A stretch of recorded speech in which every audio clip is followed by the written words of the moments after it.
the hell is this? What is Hello. going on here? Let's go! Let's go! Welcome, guys. Great to see you all here. God, it's just like the old days.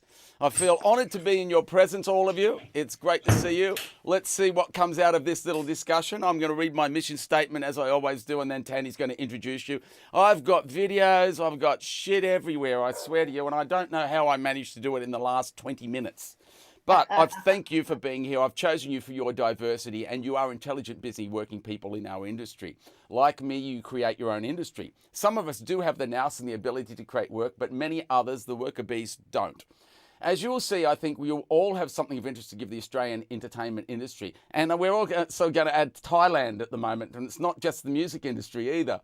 So it's new uncharted territory, but we as Australians are used to uncharted territory. Let's not focus on the past. It's over. It's done. Let's focus on ideas. What is going to work for you? What's going to work for us? We've been in a state of flux for a while now, expecting the government to relax the laws or expecting life to go back to the way it was before COVID is unrealistic. The pandemic and its implications, especially towards the arts, will most certainly continue to wreak havoc in our industry. Although things are looking quite good at the moment, we've done really well over here in Oz. COVID times will be a marathon, not a sprint, and we will have to be prepared for the long haul. We will continue to focus we will continue our focus on helping musicians by talking to other musicians, venue operators, industry professionals, and people connected to the government. Your perspective about the current situation will be of interest to others. What have been the challenges? What has worked? What needs improvement? How to monetize future activities, what can people do to help? What are the main blockers for you? Online shows, do they work? Will they be the new normal or they're just a supplement? What is good content? What will live music venues look like in the near and distant future? Who will make it through? Who will miss out? Do you think all related to our music industry will learn how to live beyond the week-to-week existence, and how? And we're going to have an open discussion about that and anything else. So we have no rules here on ISO Talks. I've got to tell you, I'm still hungover from last night. I got to bed at 4 o'clock in the morning. So for those of you that don't know, we had a massive live stream here last night with how many singers? 15 singers or something? Yeah, there was 12 singers and plus Dario and Fab and Victor. It was flat out. It was full on. So it was a big night, and I'm still recovering. I think I've only had 4 hours sleep, but I'm still in my jammies. It's great to see you here, guys. I'm going to throw over to Tanti now, and she's going to introduce you. And I'm going to try and get everything right tonight because, as I said, I usually spend a day on organising stuff. I've got a couple of videos and I've got some pictures. So you won't be able to see the pictures unless you're watching on your screen, but you won't see it on Zoom. Hit me, Tanti. How are you, Tanti? I haven't even said hello to you yet. I'm well. I think I had 2 hours sleep. So and then I was straight into the day, but the day was full on, and I just kept going. So I'm still going. Good. But this is your first ISO Talks as a senior. Ooh, senior. Where's my senior's card? Silver Fox. The Silver Fox. Silver Fox. I still, somebody was speaking to somebody the other day, and they were just saying, I still feel like I'm 25. And I said, mate, I haven't grown up yet. I forgot to have children and everything, No, that's right. So, do it now. Just do it now, mate. Just do it now. No, it's not going to happen. You can travel all around the state. I've got a few spare ones you can borrow, mate. No worries. No, it's not going to happen.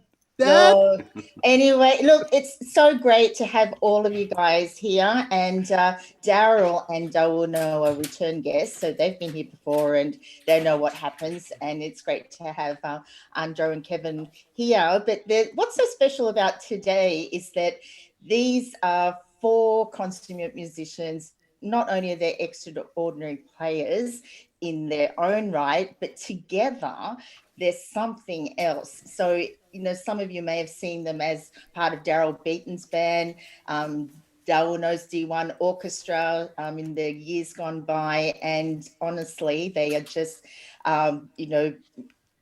freaks is, I guess, what everyone refers you guys as. And it's always, it's your live shows are always something else, but also what's 10 years ago, we all went to Japan And that was just an amazing time as well. And courtesy of, Andrew, he gave us the opportunity for Pete to tour his band in Tokyo, and where was that? He Yeah, that was played his original fun. music. So that was just, oh wow, that was just an amazing time. So first up, we've got Daryl Beaton, who's been the MD for both Jessica Malboy and Delta Goodrum, producer, and he's been working also on TV with Dancing with the Stars. So welcome, Daryl Beaton. Great to have you here. Thanks for having me. And back again with us. Andro Martinez, one of the Martinez brothers. Now, look, before I mention anything else about Martinez, we need to also mention Victor Martinez, the head Martinez. From there, there was Andro, and then you'll meet Dawono, and together, they formed a gang of brothers, and so that's a band you need to go out and see whenever they perform. But Andro, he's the guitarist. Hello. Part of Gang of Brothers, also a studio producer, Martinez Productions. And Andro, recently, I think it was today, I saw that you were playing on a video promoting the Fender American Professional 2 Stratocaster. Yeah. So that must have been, yeah. That was fun. Fun, yes. So we can mention that in our talk, hopefully. Yeah, So absolutely. welcome, Andro. Thank you. And next, Dauno. Thanks for coming back, Dauno. So great to see you here again. And Dauno, he's not content with being just an extraordinary bass player. He also plays drums and guitar. And look at all those keyboards. And look at all those keyboards everywhere. Dauno, Andro, Daryl, except for Kevin, Pete and I. We need to have some keyboards, I think. So Dawono, and most recently, Dawono's been teaching at or mentoring students at St. Aloysius. So he'll tell us about that, what's happening there. So welcome back, Dawono. Thanks. Thank you very much for having me. And Kevin Mendoza. Kevin, now living in paradise in near Phuket, founder of the Jason Eco Resort. Now, what I saw on your website, Kevin, is that your purpose is to empower artistic freedom and champion the well-being of creatives. So we'll see what you have to say about that. So welcome, Kevin. Thank you for having me. Yeah, great. Definitely. Back to you, Pebby. Thank you, Tandles. Great to see you guys. God, you're a bunch of really fucking talented people, aren't you? This is what blows me out about this. It's like you are exceptional musicians and exceptional people, and that's why you're here. Yeah. I want to also mention that the D1 Orchestra included Phoenix Martinez and Yanya Boston, and we just couldn't fit them on the screen. That's all it was. They're boring anyway. Don't worry about those guys. Yeah, okay, we don't want them. Yanya needs the whole screen for him. I wanted to also say that Dawono is also an exceptional drawer and painter. Artist, and Kevin and his resort. We're going to talk a lot about that. I guess this has been a crazy time for everybody, and some people have done quite well from it. I would really like to start with Daryl, because Daryl's kind of just broken his leg. And that's going to change things, because things were about to happen. Now what's going to happen to you? But let's hear what's going on in your life, mate, at the moment. Is everything all right apart from the leg? Well, it looks like ISO is going to finish, but I'm going to be ISO'd because because this shit is going to keep me home. You know what I'm saying? But Poor Daz.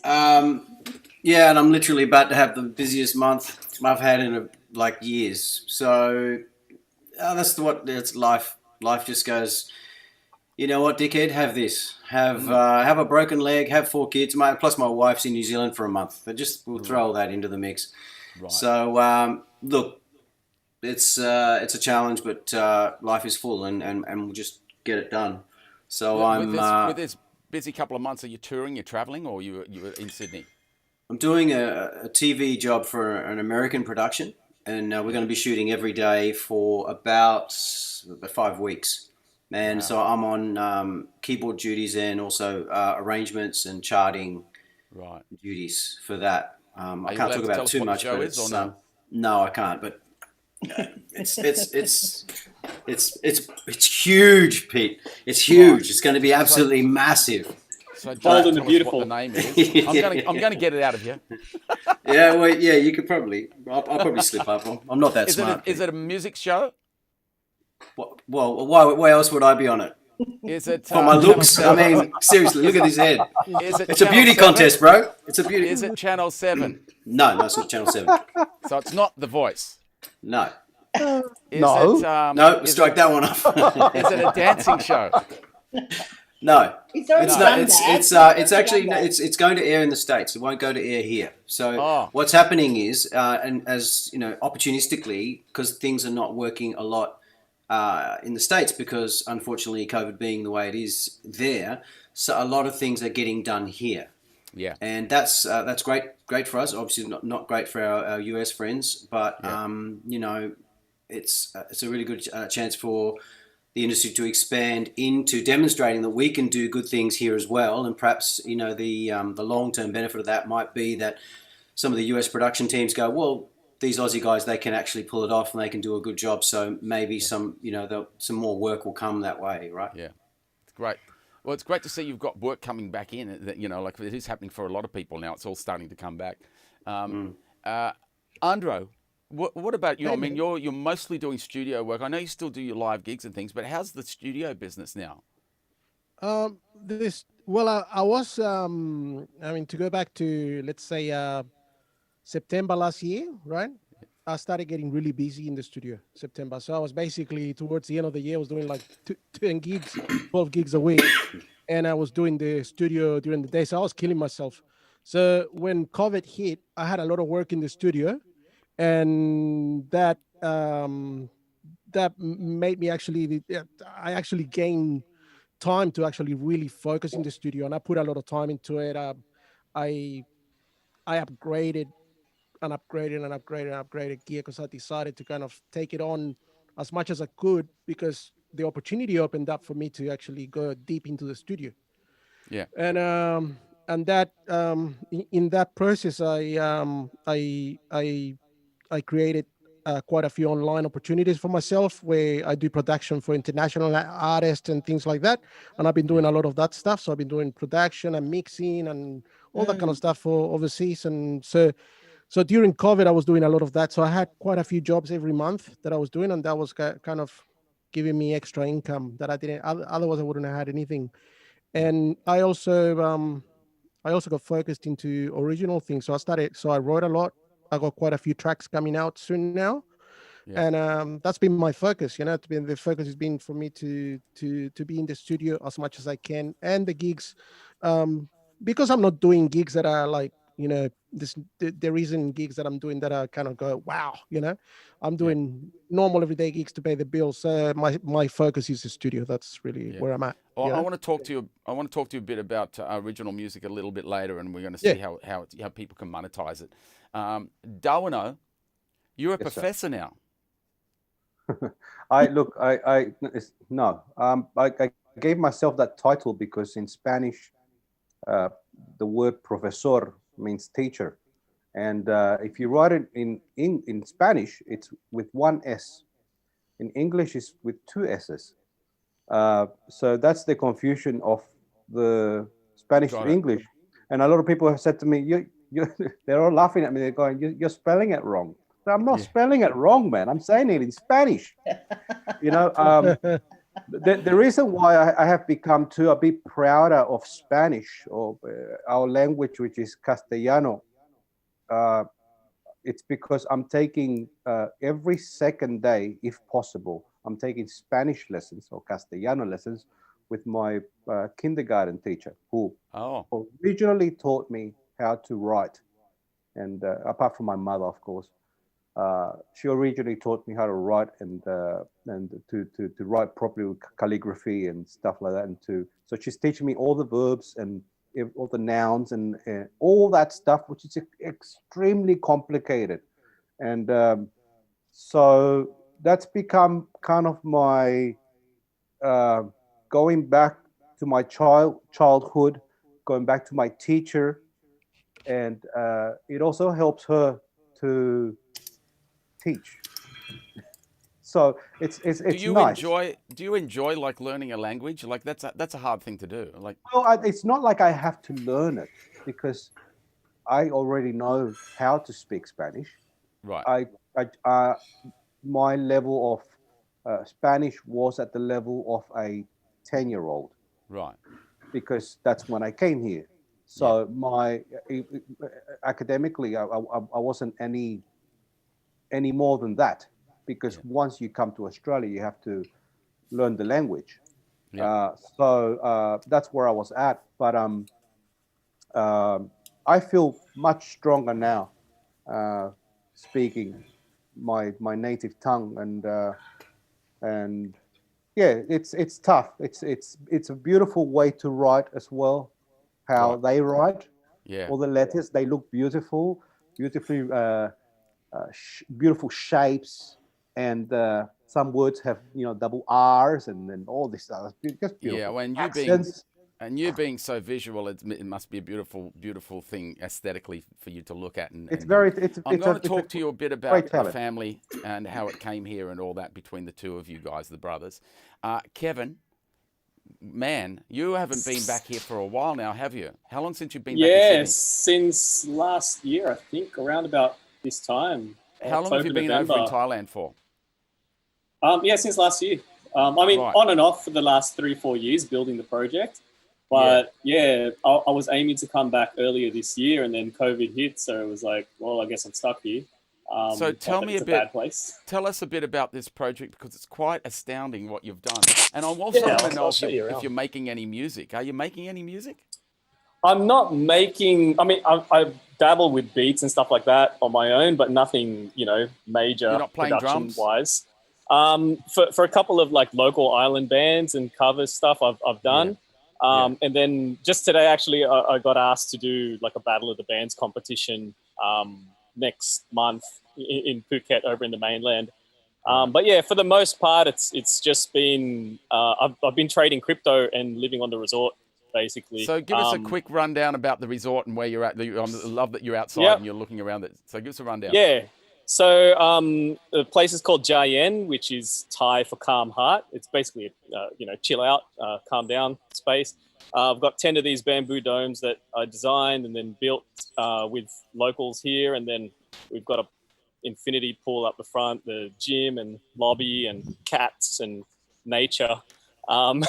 We have them. And it's got, our cats are over here as well. And basically, the idea behind it, as you know, from my sort of history a couple of years ago, I was doing the grind like everyone else. As a creative, you got to pay rent, put food on the table, and I was just, as Andra said before, like kind of killing myself doing what I was doing. In between gigs and web design and property and a whole bunch of other stuff, juggling balls, and I ended up having a stroke, getting paralyzed, and then stopped playing drums for a while. And so that's kind of where the idea to like create a place for other people, other people experiencing like creative burnout to come and just have a breather. And spark or reignite their creativity to come and produce more things. So ended up building this place here. So we've got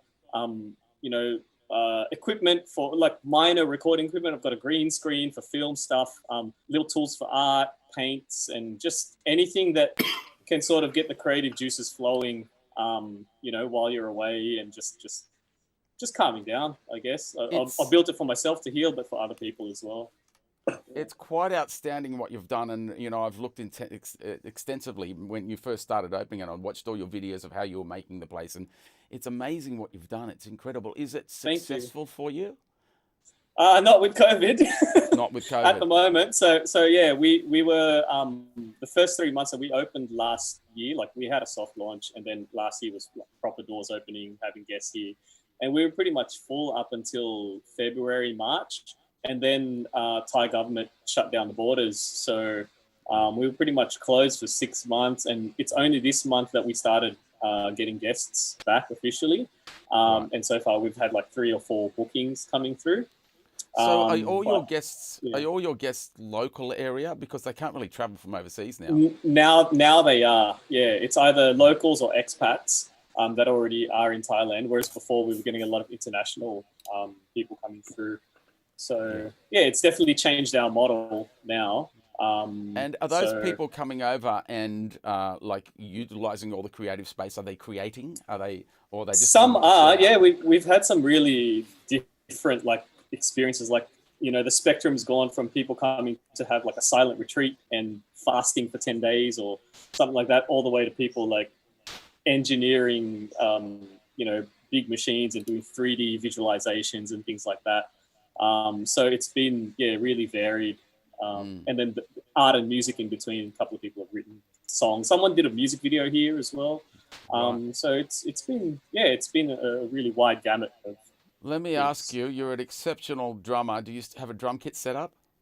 No, I don't, because of the humidity. And it's like there's a guy down the road with a drum kit and a studio, and then there's like a couple of, you know, local covers groups that every now and then, if I manage to get out, I'll have a hit, or I'll go to Phuket, because Phuket's like a 20-25 minute boat ride on a Right. speedboat. So every now and then I'll still get out there, but for the most part I've been focusing on this and like getting the doors ready for, you know, when the borders are open. And I'm sure with COVID, a lot of people, you know, being under stress and all that sort of thing, like trying to figure out ways to get them over here and creating without making it too expensive. Yeah. Because that's obviously the hurdle. Yeah. Well, not to focus on you too much, because I do want to get around to the other guys, but like being your age and having a stroke was a serious thing, and it's I something was 30, 31. Yeah. 31 years old, and it was it the Bell's palsy? Yeah, it started off with Bell's palsy, and then it was a combination of things. I had whiplash from a car accident. Right. I also broke my neck doing a backflip one time. So all these things sort of like stacked up to the point where like the left side of my body just, you know, called it quits. And I came to Thailand to sort of chill and relax and all that sort of thing. So you know, there was a point. Do you feel like you've transformed from that mindset now? Yes and no. It's still a bit of a challenge, like because now that I'm not now that as Daryl said earlier, you know, life gets in the way, or life hands you different things. And when the business was going good, it was like, oh cool, we're ready to, you know, open it up to more people. And then COVID hit, and it was like, okay, that business doesn't bring anything in anymore. I've had to resort back to what I was doing before with web design and crypto trading, which was like a side thing for me. But now it's like my full-time thing in between living on the island, which isn't, you know, it's not bad at all. I'm totally grateful for it, but definitely, changes things. And but the mindset, Must be said though, like as your friends, man, there's been a transformation in your well-being and health that is like hugely transformative. Like I know you're you're what would be classified a workaholic, but like we can all see and hear and feel like a massive difference in your approach to everything. So it's clearly like living that life or designing that life, however, you know, you created it, has worked. So yeah, you definitely seem a lot more chilled out, and that's probably, and I mean, maybe that's the illusion of the coconuts and the palm trees. But he's not chilled. He's not chilled. You know, I wanted to show I know the he's people. not chilled. That's bullshit. He's not chilled. Up he's going. I'm thinking of 10,000 things. He's not chilled. No, it's not chilled. It's about how you use that energy. Everyone, we all got energy. You get all of us in the room, and we like, especially when we're musical. It's like it's a shit fight because there's so many like, you know, so much craziness, and it's like stream of consciousness is just happening. But it's a way that you use that energy that's, to me anyway, seems like it's changed. Yeah, definitely. Like the balance has sort of righted itself. Before, I mean, as you guys know, sometimes we'd be at rehearsals and I'd be playing drums with one hand and then on the laptop with the other, like answering falling emails asleep or at the building same time. website, Designing a website, doing some trades. Asleep at the same time. Yeah, exactly. Catching up on sleep. Now I kind of just do, you know, one thing at a time. That's good because you need it. You needed balance. I used to have to pick. Needed the balance. Yeah. I used to have to, because we used to share hotel rooms a lot because he played with Jess Malboy. I'd have to pick him up off his laptop and he'd have like QWERTY letters on his cheeks, when you're on the sheets and you get those lines, QWERTY, and I have to pick his face up and then put him over in his bed more often than I'd care to remember. So I'm glad you're living that better life, my brother. Yeah, it makes me happy. I recall one time, Kevin, this is like 15 years ago. I think he was fixing my laptop and he got really upset about something. And he went in the laptop and ripped all the keys out. I mean, ripped all the keys out, all of them out, ripped them all out. I was like, what are you doing, man? And then he started putting them back together in order. Why did you do that? It relaxes me. See, me and Donald, we would have just painted it. We would have just painted that shit and then just got a new one. How can that relax you, man? To put that back together. I mean, that's like, I'm looking at the keyboard now. It's just having things in order. I want to show the guys. Right. This may or may not work. I wanted to show because we did the Channel 7 Sunrise show for 9 months a couple of years ago, and it was Daryl, myself, and Kevin. I wanted to show the people online at the moment what we used to do. Now I've just put something up, and I don't know if it's going to work. If it doesn't, I'll try another one. So bear with me, guys. All right.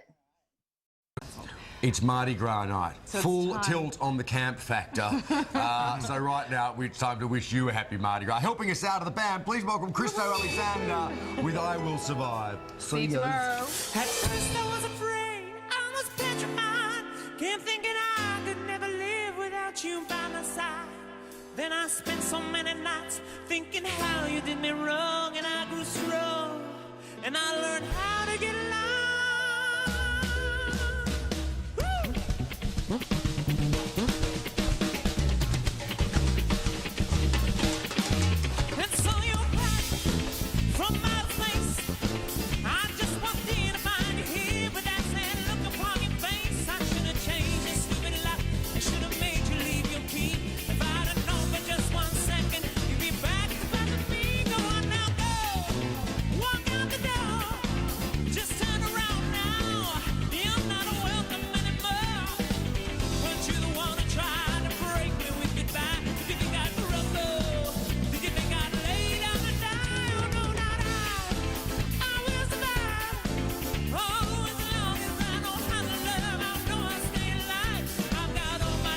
Yeah, all right. So that was enough pain. I thought we'd just get just a little bit of that, but we used to do this every weekend. Here's another one that I just want to show a quick bit of. This is Michelle Martin singing with us. Can this please be better than the last one?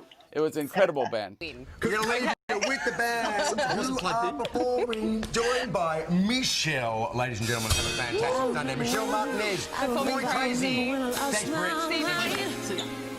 Oh, there was something so pleasant about that place. Even your emotions had an echo. With so much space. And when you're out there without a care, yeah, I was out of touch. Oh, and it wasn't because I didn't know love. I just knew too much. Just make me crazy. Just that make me crazy. Just that make me crazy. Oh, probably.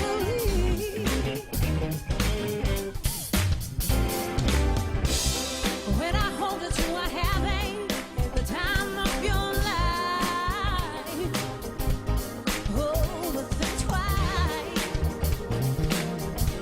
Oh, that's my only advice. And tell me, who do you think you are? Bless your soul. You really think that you're in control? Hey, well, I think you're crazy. Said I think you're crazy. Said I think you're crazy.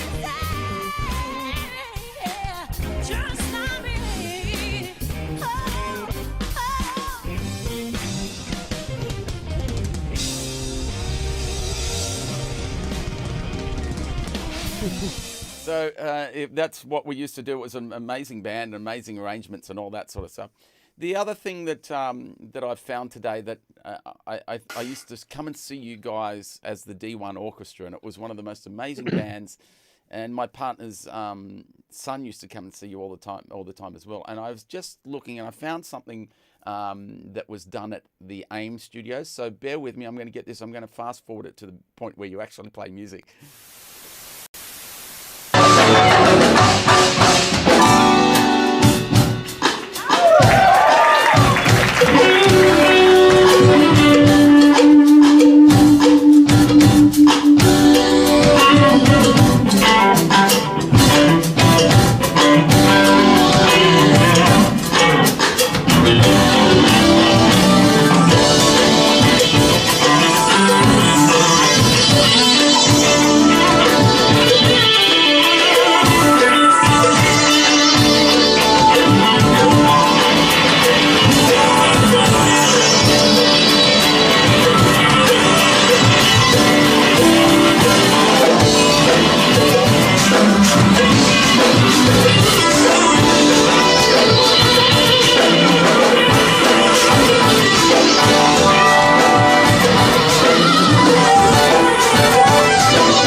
As you can see, I've had.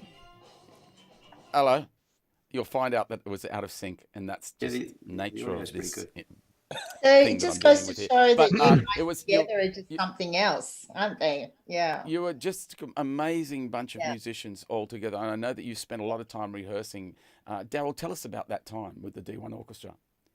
Yeah, well, I think I met Andre first at a gig, and he just made me laugh. And I remember thinking, okay, I'm going to be mates with this guy. And then I met, I think I went to their house, and I met Dauno. And Dauno and I have always had this really beautiful musical connection, where we used to, for many years, we used to send each other messages that would read, and I'm not making this up. It would be like right, in phonetic like kind of language. And I understood exactly what he was saying, and I'd send him one back, and we'd do this for like hours. So we had this connection, and then so we decided to make music. I already had some sort of songs sketched out, real basic, and then we decided to take them to the next level, and we went to their house in Brighton Le Sands, and just in a lounge room there. They had this house that basically was there was only one room that wasn't soundproofed, which was kind of the kitchen. Every other room was basically like a functioning rehearsal studio. They used to sleep like and have some soundproofing and amps like here. It was a crazy house, but we used to rehearse there. I don't know, guys, every day for like a few months. We went hard. It was a lot. We went hard. It was a joyful time, man, because basically the gloves were off. We could write whatever we wanted to write. We'd been playing gigs and playing with people, but this was an opportunity just to play whatever we want, and we unleashed every musical idea we'd ever had. Basically, came out onto that first album, and so like we're talking about how frantic Dauno and I can be, and we just went. We did everything on that music, and look, it's crazy music. It was fun. I'm proud of it for what it is and for the time. But the rehearsal was great. We knew how to rehearse. That's one thing we know how to do. We would take an 8-bar section and play it for like 45 minutes. Yeah. I'm not even kidding. Am I telling the truth? D, tell them. That is so true. That's how you do It it. is it's an amazing time when you can get in with a bunch of guys and work. I did the same thing with a band called Glue, which was great some band. of you may remember Glue, but that was an incredible time. And I wonder, how these bands like Zeppelin and the Beatles and how they used to do things, and Yes and Genesis, and how they wrote and be able to transfer that stuff live. And like the most intricate stuff, and that it's not going to happen by sending out a chart to everybody, going to a gig and playing it a couple of times. And it's an amazing creative time. You don't think about money or time. It's just create. Mm. And I feel like we've kind of lost that. I don't know whether that's something that we can get back into again. I'd still desire it. I desire it for one of the most things We that I all do. desire in my life. We all do. You know, we all desire. I would actually probably disagree a little bit, Pete. Like, I think in ISO, I've actually gone back to being that guy who just I've been making music just because I need to make it, not because it's a financial decision, not because it's a so maybe it takes something substantial like a pandemic to shock you to your core and make you rebuild how you're going to go about creating music and putting things out there. I totally agree with you, Daryl. I think where the angle that Pete was coming from was more of a band thing, where you're actually doing Sure. as a group. Yeah. Whereas the pandemic has actually pulled us away in a lot of ways. You know, like we you know, when it first hit, it was like, nah, send me a message. I'm not gonna come over. Yeah, no barbecue for me. Yeah, right. No, it is. It's a crazy time. We understand that, and it's that, but it's still that desire to be able to create, and that's what I've done. Is I've just got to create, got to keep doing stuff. I don't go stop. You know, and the tools that I've got now have set me up because of COVID. You know, so I wonder what sort of tools have you gained during this time that is going to create something for you in the future, or even if it doesn't, what sort of things have you learnt and what have you done through this time to be creative, Kevin? Starting with me, like I don't have that many sort of musical creative tools. I guess I've always lent more on like the business side of things and how people can first of all, like as a creative, how can you find your passion and then, you know, continue to create and produce that, and then how do you then give value with your creations or with your art without also adjoining it to like your self-worth. I've come across a lot of artists and people that kind of mix the two together where, okay, I'm going to make this beautiful song or whatever, put my heart and soul into it, but if I don't get the 1,000 likes or, you know, the sales or whatever, all of a sudden they're like they're living on Depressing Street and questioning their self-worth and what they should do next in life. So that's, for me, this whole period has been more about mindset, actually, like speaking to a lot of artists and creatives. And, you know, a lot of the conversations I've had with people from overseas have been like, oh, I can't wait to get over there because, you know, it's just been such a hard grind now, no live gigs and whatever. And when I ask the same questions that you do in terms of what are people creating, what are they doing, how do they go about, bringing something of value into the world, a lot of people are still stuck in the previous model, I guess, of like, let's just do covers, let's put a band together for a wedding or something like that, money, money, money. But it's like, well, you've got to create original content. You've got to create content that has value, content that grabs the attention of people, because now that there's more people online, you know, there's the market is just huge. And then you've got to create or get into channels that create more adoption of whatever value it is that you bring into the world. So yeah, for me, it's been more business mindset stuff that I've been learning throughout this process and separating the art from the financial side of things. Yeah. So before I used to maybe 70% of my gigs were like, okay, I've got to do these gigs in order to put food on the table. Now it's like, okay, pick and choose the things that I really want to do artistically and find a different way to earn money, because, you know, money's just energy that goes from one place to another. It's just a tool. It doesn't need to mix with the art. It's icing on the cake if you can sell your art and make money through that. But yeah, mixing the two is really challenging. Yeah. Look, I relate to exactly everything that you say there, because money is only energy, and this is where we get stuck, is when you hold on to any energy, it bubbles up and boils up and explodes. And I think that is getting that mindset, and a lot of people don't have it. I know that I have it because it's pumping with me, and it always has, is that money is only energy. It's what I do is got nothing to do with what I make as far as finances are concerned. And the funny thing is I will just keep doing and doing and doing and doing and doing. And somehow the universe looks after me incredibly financially. You know what I mean? And I think that, you know, like, I wanted to speak to Andro about this because you're dealing with a lot of original musicians, a lot of original songs and stuff. Are people actually making money out of original music? And I'm not talking about, yeah, I'm not talking about the upper echelons of the industry. I'm talking about the people that you're working with. And I'm not saying that you're working with beginners, but I'm saying that the young artists, are they making any money out of this? No, look, there's different kind of people that I work with, and I can the way I look at it, I have to look at it in different categories, right? Because there's the full-time musician, right, that comes and wants to do things in the studio, but their pricing is kind of a bit different because they're not really like, if I'm talking about my side of it, right? Me as a receiver, me as a creator of their content, right? So those kind of people have a different perspective on what they want, you know. Yeah. Then I have the other clients that have, that are the parents perhaps of kids, and that they have very talented kids so there's financial backing there in that regard, right?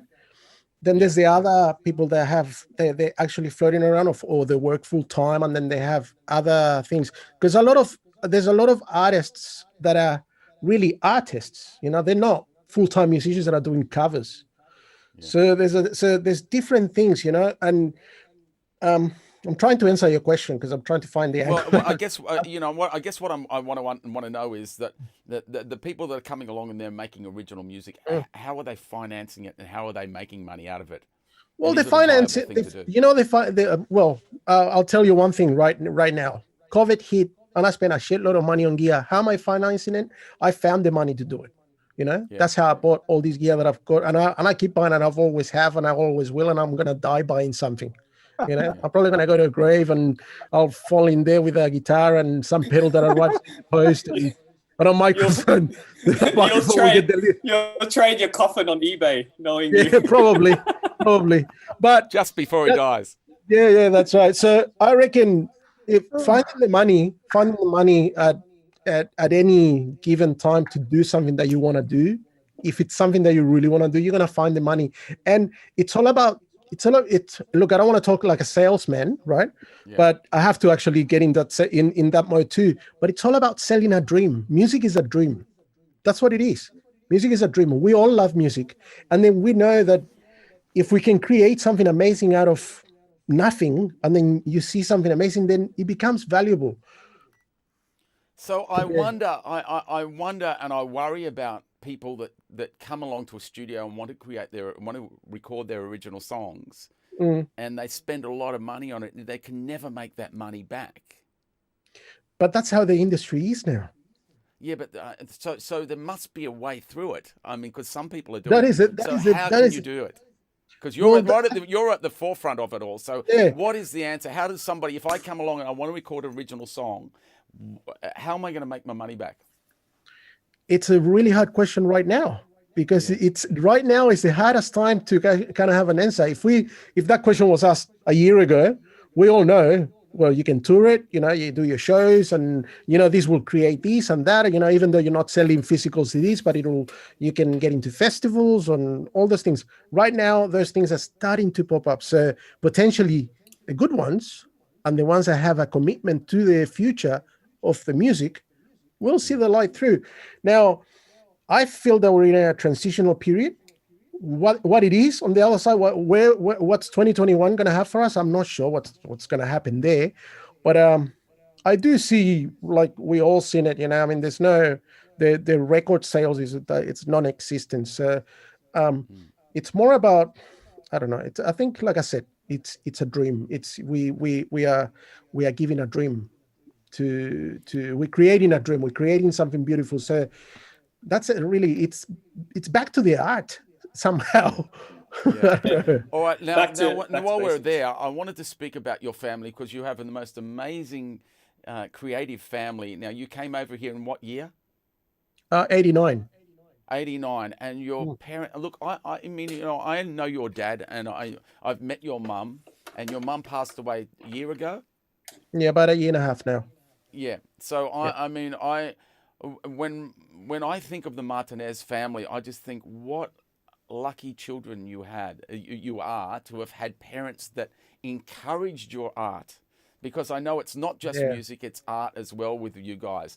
I'm just going to show a photo of the Martinez brothers, which is with you and your dad, and that's might want to talk a little bit about the three of you there and who Dad was and what his story was and how you came out here and created something really, really special. So that's Victor. Yeah. And he's the master. He's amazing. But his creativity is, and see, my parents were like, get a job. Get a job. You've got to get something back up. And I went, fuck that. I'm out of here. 15 years old. I was out of the house. Right? Whereas you guys had support, constant support on being who you were. Talk to me about that. Look, and Darwin, you can hop in at any time, please. Look, I'll jump in down and then you jump in. Look, Dad has always, I remember from being very little, music being there as a tool of care, as a tool of love. It was always that thing. My dad will play and I'll just be there. I'll be a little boy watching him playing. I'll go with him on tour and I'll be there and it'll just be there. I learned to play, but it wasn't forced on me to be a guitar player. But the moment I knew I was a guitar player, my dad was a bit more into the idea. He loved the idea, of course, So he never pushed me to get another job. He never said to me, "Oh, you better start bringing that money into the house." That was never the thing. My dad was like, "You'll make it as a musician, or you don't make it." It was, that was the vibe with him, and I really appreciate that because it's basically we are, in Spanish we say from each tree the pieces of the branches fall off, so we're branches of that tree, we all and it's quite it's amazing because my parents were exactly the opposite, non-musical parents who didn't really understand what I was doing, and at 15 I knew what I was going to do. Do you know what I mean? And they could not grasp that and understand that. Like, you don't make money out of music.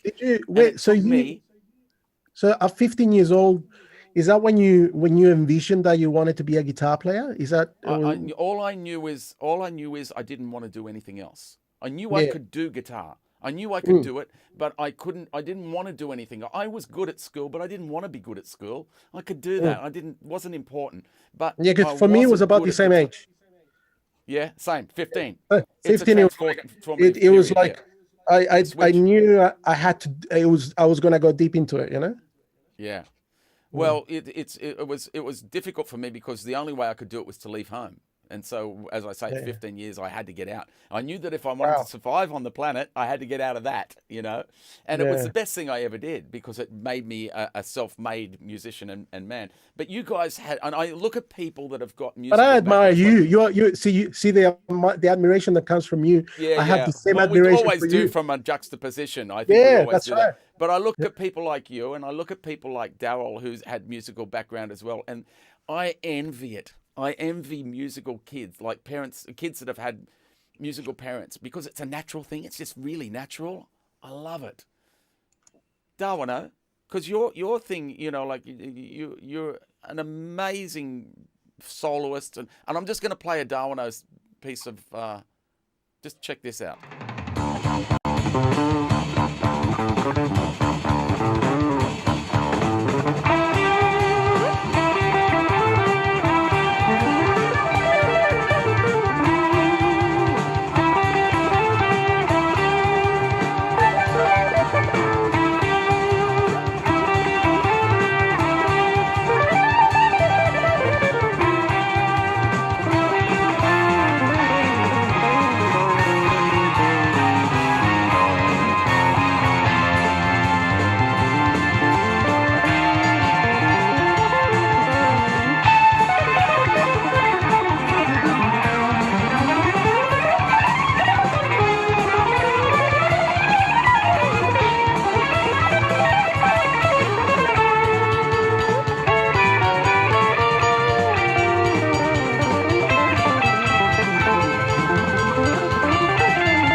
You are a freak, man. You are an absolute freak. Diminished scales to burn. You blow me away. Now this creativity thing of you, it's not just music, is it? It's artistic, and it becomes like for you, I think it's a bubble called creativity. This is the and you live misconception you reside that people, within it. I got it. It's a misconception because I'm one of the most stupidest people in the planet. I'm one of the most uncode persons in the universe that has ever existed. No, I don't think so. I don't think so. I think I will fall over a billion times before I can actually. You had to actually use both feet to stand up. That's me, it's everything has been really hard for me. Everything is very, very difficult for me. Nothing comes easy for me. So that built a different character for me because nothing has been easy. Everything has been difficult. That's why I've spent so many hours trying to practice something, because every time my finger touches the string, I question what I'm playing. I question the placement of that note and where am I touching it, and why does it vibrate like that? Well, I think we all do that, but let's get into the desire of creating. The desire of the creativity is that I question it. And I don't mean to sound intellectual by what I'm saying, but that is my driving force. My driving force is the question of it. How does it happen?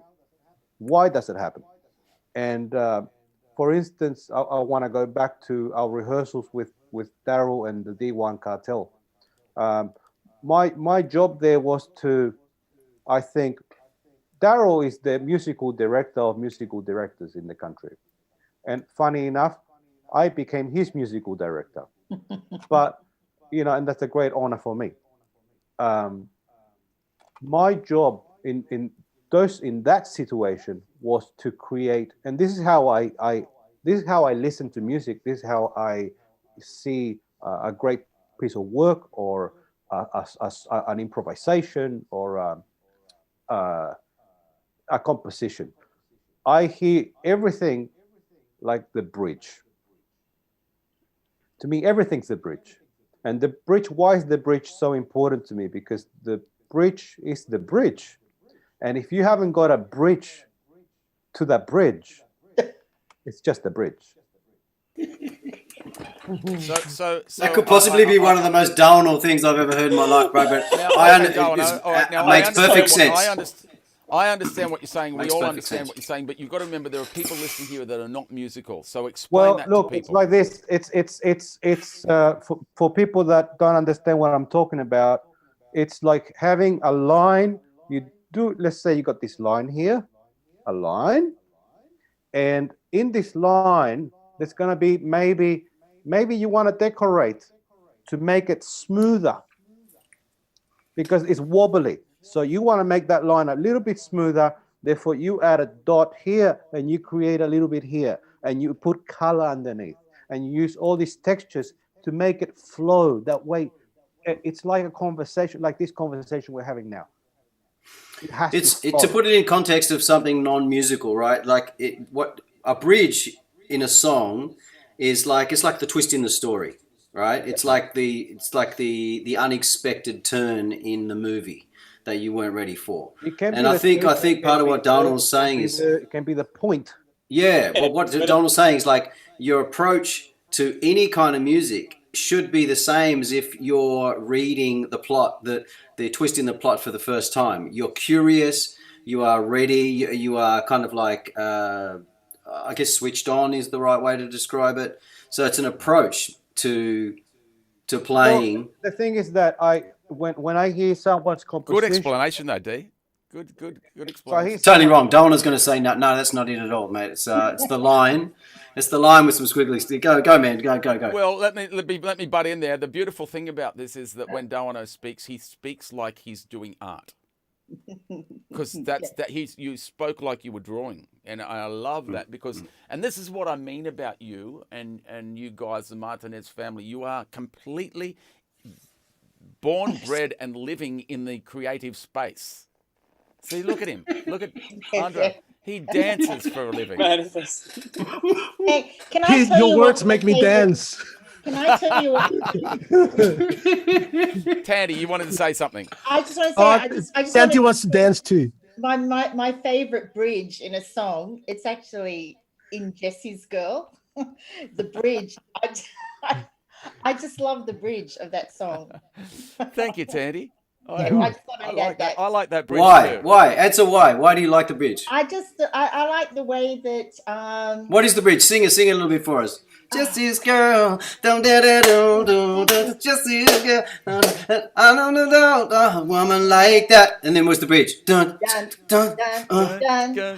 yeah. dun. All right. It's Yeah. because it's not. There's no lyric. It's just No, like. Oh, the there lyric is comes a the lyric second time after round. that. Oh, okay. Yeah, Right. yeah. What But is it just then? The progression, just the progression. Oh, of okay. that. Yeah, because it's vastly different to the rest of the song. It's more intense. Yeah. Yes. Yeah. Yeah, it takes you away from the whole groove and takes you into another world. Very interesting. I know we're focusing on little things at the moment. I really like to kind of get beyond that because it's you know, Daryl, your parents were musical. Your dad was musical, correct? Yeah, both of them.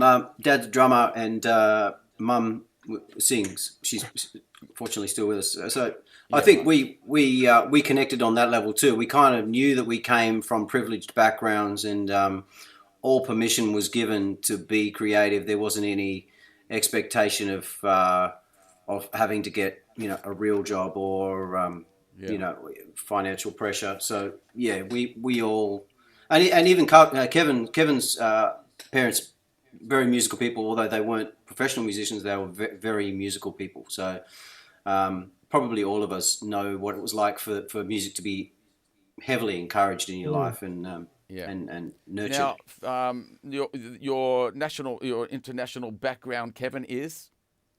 I was born in Philippines and then family so migrated to Australia in '88. So that Polynesian thing is constant in, you know, it's the same with New Zealanders. The music is part of them. There's always a guitar playing a C6 chord, right? So it was always in your family. Yeah, pretty much.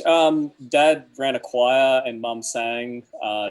Dad played keyboard and like they just, music was always around the house. Like my dad was a big Frank Sinatra fan and Louis Armstrong and, you know, all the jazz sort of greats, and mum loved her Carpenters. And it was a type of like Filipino Brady Bunch home where, you know, on a Sunday morning you'd have mum and dad at the piano singing most of the time, and then at night it'd be, you know, karaoke till 4 a.m. on a Friday or something like that. They'd have the choir over. So they started like this big church choir, and I ended up learning to play drums through that choir. And by the time, like similar to Andro, by the time I was 14, 15, I was kind of looking to branch out. And that's when I started exploring, you know, other bands. It's when your life of crime started. Yeah, other music. But yeah, music was always around. My brother plays piano and he sings and he raps, he freestyles, he breakdances. That's Dwayne. And then Jonathan, the youngest one, he plays guitar and sings as well. And yeah, he's a photographer and parents encourage creativity definitely in our home, but there was also the, like, you know, you gotta get a real job to fall back on as well. I think it's pretty like typical kind of Asian upbringing, I guess. Like, it's a beautiful thing. I see, as I say, every time I see somebody that's really talented, I know they've got musical parents. It's just flows from whereas for me, it's kind of I'm withheld, you know, and I kind of think that, you know, I'll never be good enough. And that's okay. Don't get me wrong. That's okay. But it's like, I know that there's something inherent that it's been brought down from a family tree that just keeps running and running and running. And your kids will be as talented, if not more talented. And it's a beautiful thing to see. What's the future look like for you, Doano? I mean, as far as, you know, the immediate future, I know you've started doing some teaching, but what about music? What is music going to be for you in the near future? Look, with what's happened in the world, it's just about me. I live in my home here, and my home is my lab. It's not a studio; it's a lab. And I wake up. When I wake up, I feel blessed that I woke up, and it's time to do something with myself here. And that's how I live every day. Every day is it's a blessing. At the same time, it's kind of like a curse being this person that I am. Uh, and But I love it. I love the fact that I've gone back to being a child with music, where I'm not doing it because I want a gig. I'm not doing it because I want fame or anything like that. I don't want anyone's Do you look approval. at what you're doing as is there any future to what you're doing? Do you see I'm working towards My something, or is it just I'm future, just doing? no, listen. My future are the children that I teach. That's my future. No, it's true. It's true. Without taking the piss about that, but that is the absolute future. Because uh, if you teach those kids wrong, they're gonna learn wrong. See, some kids have come to me with books, written books of how to learn music, and those things are so backward. They are so wrong. Uh, In what it's way? well, for starters, for starters, they draw the guitar picture of the strings upside down. They put the bottom E here. That's already wrong. And then they put all the chords, all the chords out of order. There's an order to harmony. And this is what those books don't teach. They don't teach you the order of harmony. So it makes it a billion times harder for children or anyone to learn harmony. Harmony for me was extremely difficult to understand. Why and why and why? I mean, I've learned to break it down, and that's what I've done. And my father, let me show you this real quick. My father did this back in 1986. I'm sure he worked for it before. This right here, I keep this right here. This is his holy grail of harmony as well, where he works off triads. So I did something similar with just harmony itself, like with the major scale. But his thing was all based on triads, and it's beautiful what he did. It's beautiful what I've done. So now what I'm doing is I'm merging all these things and trying to make it very simple and accessible for you, me, and children to play. I'm teaching some very talented people. I shouldn't use the word talent. I'm teaching some very hard-working musicians, young musicians who really want to learn how to play. And I hate the word talented, because talent is like everyone was talented when we went to the bathroom today. That's when you were talented. That's about it. It's interesting you talk about that teaching process. I mean, I spoke to one of my mentor teachers, Vince Lombardo, today. He gave me a call to wish me happy birthday and all that sort of stuff. And he was absolutely masterful in what he taught me. And I said to him, man, you gave me the tools at 12 years old to understand what I was doing harmonically, and you introduced me to rock music.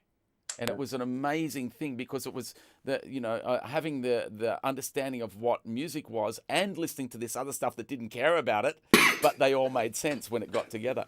I mean, when I was learning, we were learning from the Mel Bay book, and the Mel Bay taught you in keys. So the three principal chords in the key of C, F, G, and then the relative minor, A, E minor, D minor, and E7th. And then you would go on to the key of G, and you would learn the three principal chords and the relative minor, and then the key of D. So you'd do it around the cycle. So you got an idea of how it functioned immediately, and it's been with me ever since. And yet I great. see a That's lot of people that still don't understand, some amazing musicians that still don't understand that stuff, and they get by fine.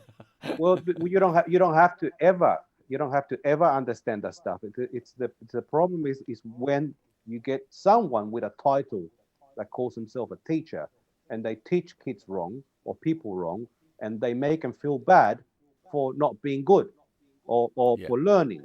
You know, that's when it's wrong, because you can damage someone's psyche.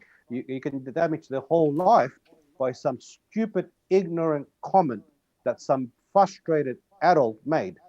So it's a really sensitive subject. If you're gonna become someone's mentor, man, like, you better be humble and know how fucked you are first. Yeah. Really. Yeah. Because then you can really teach someone. Otherwise, just shut the fuck up and go and get a job. Really. You know.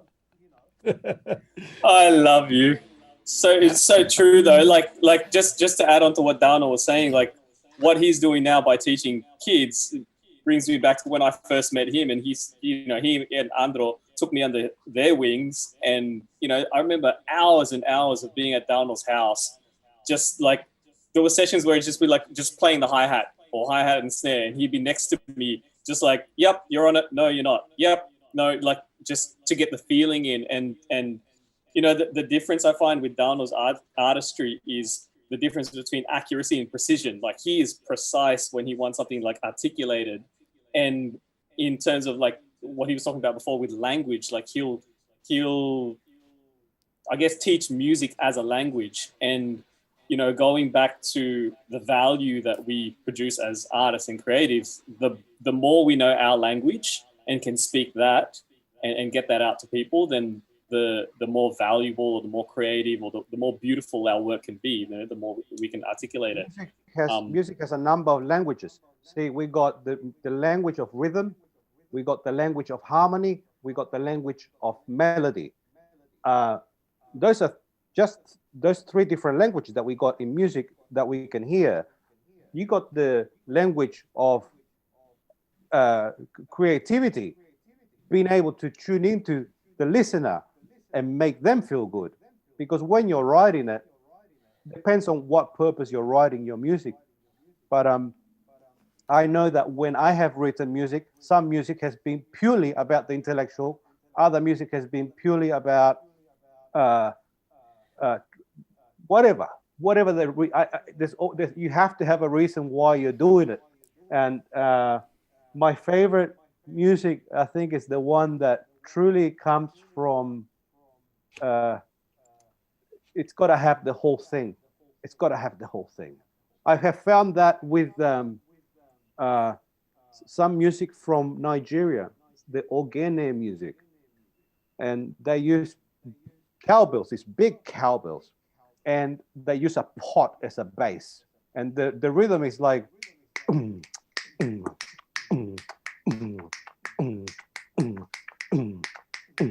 it's beautiful, and they come. That's all it is. That's the foundation.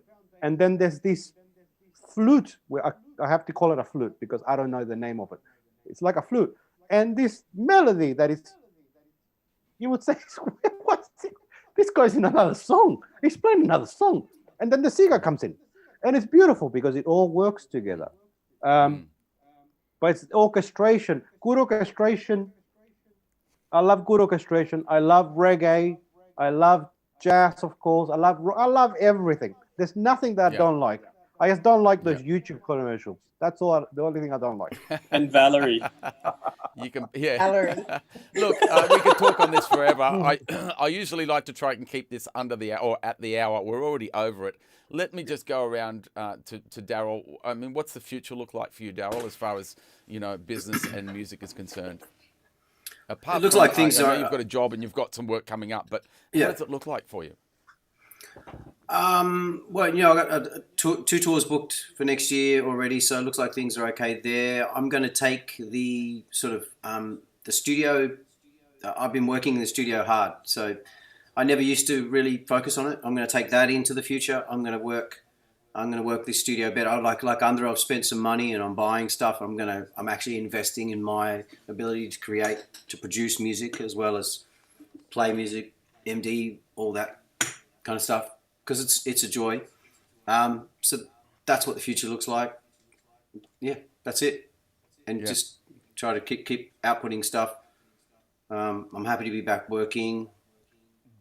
Like you, Well, Pete, I'm really I never really stopped doing stuff. It was like, all I'm going to do is just change angle a little bit and keep doing. I can't not do stuff. So I'm always trying to get something out there. Lovely. I'm really interested to see what you come up with, Daryl, because you're one of my favourite musicians, and your creativity is astounding. And not just with piano, not just with your voice, with your guitar playing, your bass playing, and multi-instrumentalist, and your songwriting is to be desired forever, because that album that you did, wow, man, it still lingers on in my mind every day. I still think of those songs, and I hear one little bar and I know I'm into the whole song. So you're an amazing musician. I'm really looking forward to see what you come up with. And I think that's testament to the bunch of guys that you had in the band too, because the songs equaled the band. Do you know what I mean? The songs equaled the band. Kevin, what's the future look like for you? Well, I'm going to try and make it through this high season in terms of like getting more people to come through here. Hopefully borders open. But while you're answering that, I want to show the people your eco resort. I know you kind of gave us a little rundown in the beginning, but while we're here, and my batteries are dying in my mouth, and I will just keep talking. JayenResort.com. So JAIYEN resort.com. But there it is. There it is. There. It looks absolutely amazing. Tell me a bit about the future. What's going to happen? Well, if we can't make it work as like a tourist kind of place, creative tourists or artists coming through, artists in residence, that sort of thing, this next season, then looking at basically making it maybe a residential, like long-term option for like COVID 2.0, whatever that hits. Like, maybe find some investors who would want to put some money into this place as artists themselves to, have like an oh shit plan in case something else happens in the future, and then they can come here and be in paradise basically, because we've got fresh food and fruit out the window kind of thing. So that's plan number one, is like get that up and running, because the original plan I had was to open up a bunch of these around the world, like artist havens. But if that doesn't work, then I guess I'll be knocking on Daryl's door to get on some tours as a roadie. Come back to Australia anytime, buddy, anytime. Yeah. Well, that's going to be an interesting time for you the next 12 months, I guess, isn't it? Yeah, exactly. Yeah. I got a feeling you'll be fine with anything that you do, Kevin, to create something like create the music that you've created, to become the player that you are, and then to go ahead and just do something completely different like that. You're on fire, pal, and I don't think you've ever got a problem. Thank you so much. Good luck I don't to think it. so either. Andro, what's your future look like the next 12 months or even the next 12 years? What's it look like for you? I think the studio is where it's at for me. And live gigs as they come, I don't know exactly where I'm going to, I don't have a set plan, but the studio is my forte. That's really, I've invested a lot in it. I've invested a lot of mental, physical, financial, stressed about it, and creative.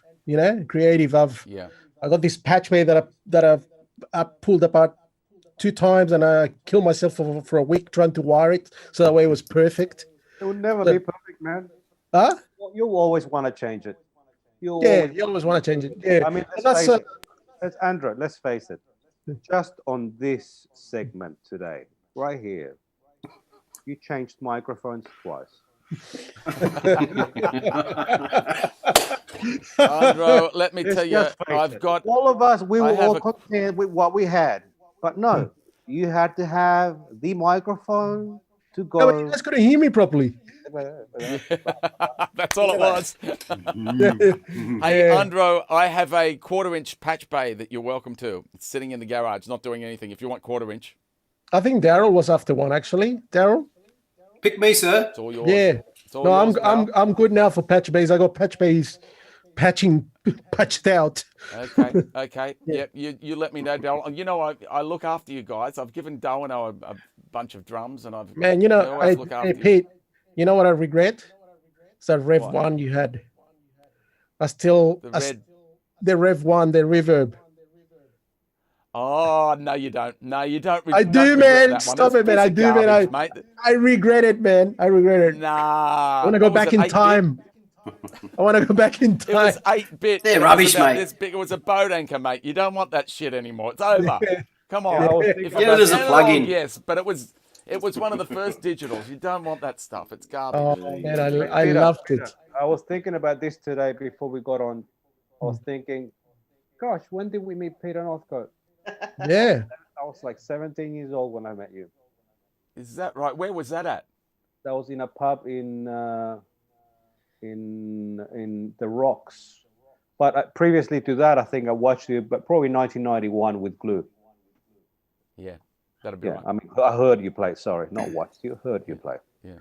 1991, and you always had that. It was just fiery, man. I remember you were fiery and strong player. Your right hand is strong as motherfucker. Strong player. I think I have. Oh, here, look, I have one of your picks. Yeah, there you go.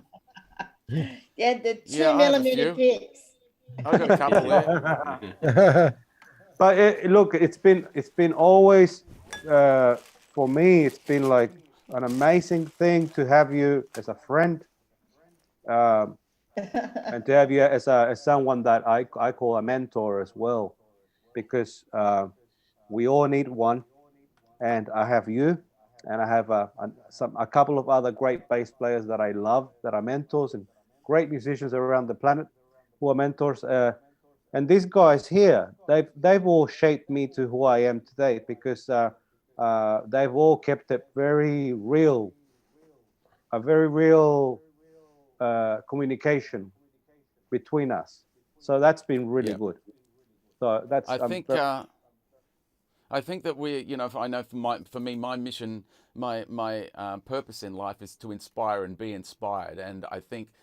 You four guys completely inspire me, and I remember playing with you, you know, in different scenarios, and each time it makes me lift my game because you were such exceptional musicians, and I desire to play with you more. So if we can kill Andro off, or you know, maybe tie him to the studio a bit more, maybe I'll get another chance at some stage. Dueling guitars. You know? Yeah, man. Two guitars. We can do that. Let's do a crossroad, Pete.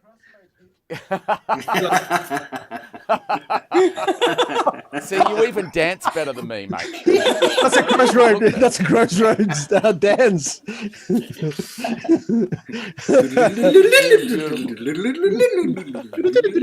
Look, it's absolutely brilliant. Did you see that bunch of? They look like Thai guys playing "Sweet Child of Mine." Have you seen those guys on YouTube on Facebook recently? 3 guys. Are you talking to Kevin? Kevin's on the gig. I'm talking to Kevin's on the gig. There's a clip going around at the moment. It's exceptionally good. But look, thank you guys. Before we say goodbye, I want Tandy to give us an idea of what's going on up here on the chat box. Look, I think there's a couple of comments here. Ian McWilliam and Rhett both saying that you should get the band back together, do a live stream ISO gig, perhaps, Pete. Yeah. And you know, you don't need to kill off Andro. We can have 2 guitars. You can. I'd actually just be here. I'd actually love to do it and just be here and organise and just let you. No. That would be fantastic. Hey, Pete, I'll just bring my sampler, man. I'll just be like. All right, that's on the cards. We have to get Kevin back first. Kevin. But you know, it seems to be fairly quiet on the question front. So maybe everyone's just been really listening to you all. But you know, we can't hear you, Daryl. Yeah. I was listening. Everyone's to out getting Thai food. A radio interview during the week, and they were talking about how with ISO that it's going to be a staggered re-entry. as things open up and as gigs happen, and it could even 2 steps forward, 2 steps back. And what they were talking about, having compassion for those that are not going to be able to recover as well coming out of ISO, so and going through COVID. Do you have any sort of advice or tips or any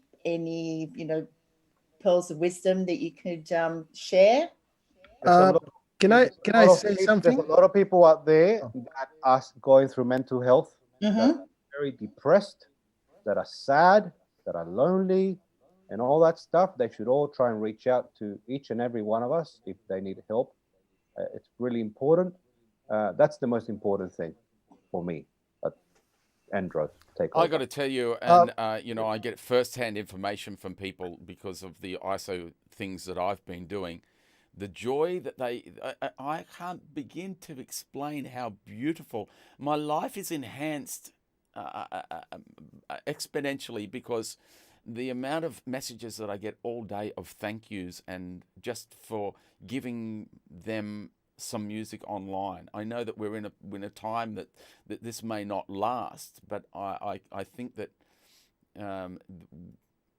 I get people busting for music, busting for it, and even though some of the things that I do may not be great technically or musically, they are giving people joy, and that's all that matters to me. That's and what I it's think all that, about. Do we? I swear to you, the messages I get, I might brought to tears some days with some of the things of thank yous. What about the online thing now? I mean, we're in a world where we can't go out and do a lot of gigs, although it does seem to be coming back. Is the online thing valid to you? I know it is for me, but is it valid to you guys, Kevin?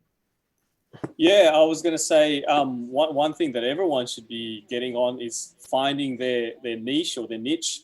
Their 1,000 true fans online, whether that's through Twitch, YouTube, Facebook, Patreon's a good platform. Like, find something that enables you to start building up your fan base. So then you can share your value with them and your artistry with that. And then even look. I know this is going to sound a bit technical, but look towards cryptocurrencies or blockchain technology, because that's kind of like the next version of, back in the mid 90s, we were at dial-up internet, and back then, the concept of email and having internet was such a small thing, and then we're kind of in a version 2.0 of that now, where blockchain technologies, there's certain things that are going to be happening in the music industry and entertainment and online that will really help artists, moving forward. So start sort of Googling stuff like that, or like Dallin said, reach out to us or reach out to me if you want to talk about that sort of thing. I know you have a lot to do with the cryptocurrency thing. Is there somewhere people can go to? Just my website, kevinmendoza.com. Yep. I put everything up on there. But definitely, like, people, if they want to pursue, music as a career or getting things out there, then you definitely need an online presence these days. COVID being what it is, who knows what the next quarantine is going to bring about. And we need that connection with other people. We need to collaborate. We need to be able to, be heard and have people listen to us as well. So, look, we've been really lucky here in Australia. We've been exceptionally lucky to the point where it's astounding. Like we look at places like the UK and the US, and it's a fucking nightmare. But we're still going to be putting out spot fires left, right, and centre here in Australia. So it's going to, we're still going to get some sort of lockdowns and etc. Daryl, online, talk to me. Yeah, I've been doing a bunch of online stuff, not necessarily streaming, but pre-records, and it functions the same way. It's still joyful. It's still giving people hope sometimes, or distraction from what's happening, because like Donald said, it's a difficult time and a challenging time for a lot of people. So us still putting the fruits of our labor out into the world in any way, shape or form is kind of our job. It's our we're the ambassadors of good times, really. That's what we're supposed to be doing. And so yeah, with the artists, the label artists I work with, we've been doing it. They're still putting stuff out there because I think they're aware that our job is, we're kind of like doctors, you know. We it's the medicine for people going through hard times. You know, music's always had that power to heal people, and so yeah. Yeah, if you put something good out there, put out good vibes, good frequencies, whatever. Put something good out there, and it'll come back. I'm sorry to cut you off, D. Like just speaking back to what you were talking about with joy, Pete. Like, you know, you've always put stuff out there, and with the intention of inspiring others and putting out joy. And there's one artist that I actually subscribe to on YouTube. His name's Harry Mack. I don't know if you guys have seen him, but he's this like freestyle rapper. And he jumps on Twitch or Omegle or YouTube, and he just finds random people and just starts freestyle rapping about them and their setting. And it brings so much joy to them, especially at this time when people are in COVID. One, they're getting something unique in terms of like someone, you know, giving them music and talking about them.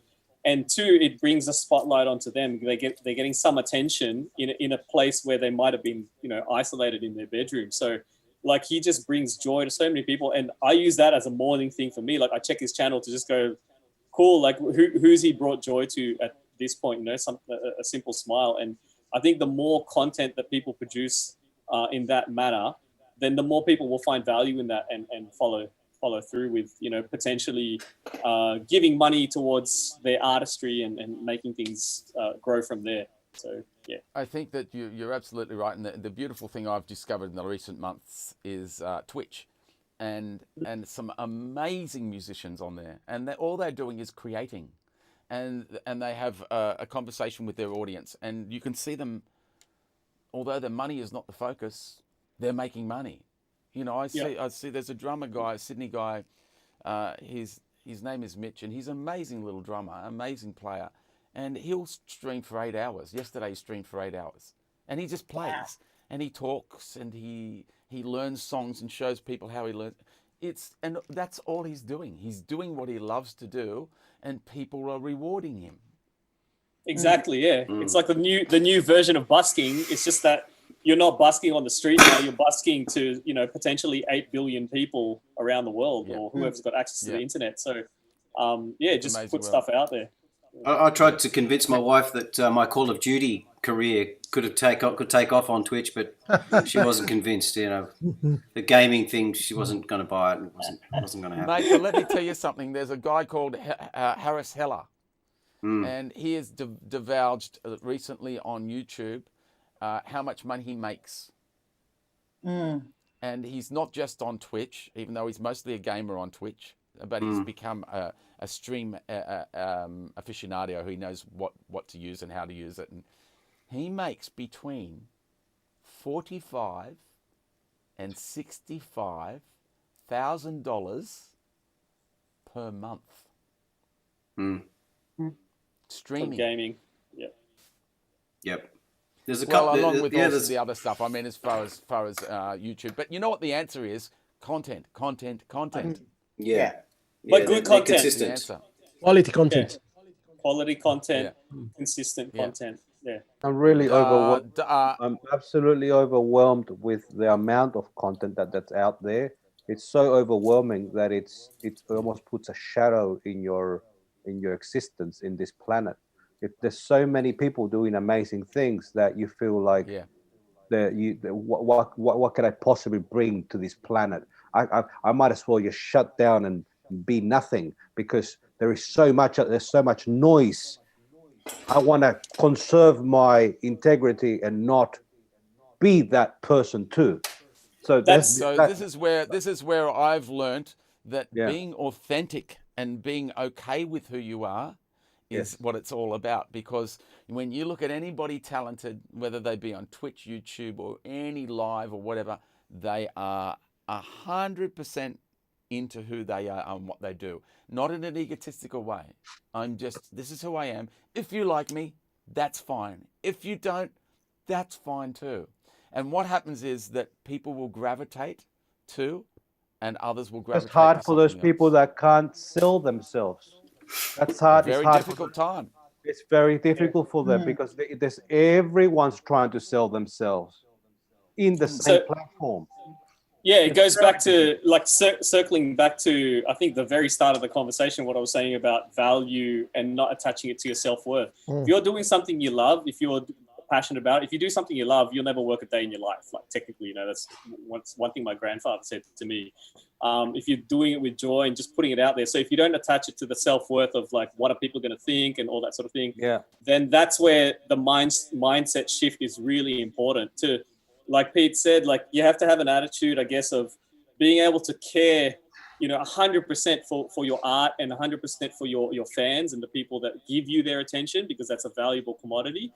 But at the same time, you have to give zero fucks, sorry to speak frankly, about what people think, and especially yourself, like the self-doubt, because the moment you let that creep in, the doubt turns into fear, and then the fear That's why leads we to love that. Picasso. That's why we love Van Gogh, Geiger. We love Dali. We love Serre, because they didn't give a shit. They cared only about the integrity and ruthlessness of their own art form. And I've been doing something lately which has been an eye-opener and something that's really inspired me to do more, and that is getting on Twitch and just playing to backing tracks. Warts and all. Fucking mistakes, bad bending, out of tune, everything.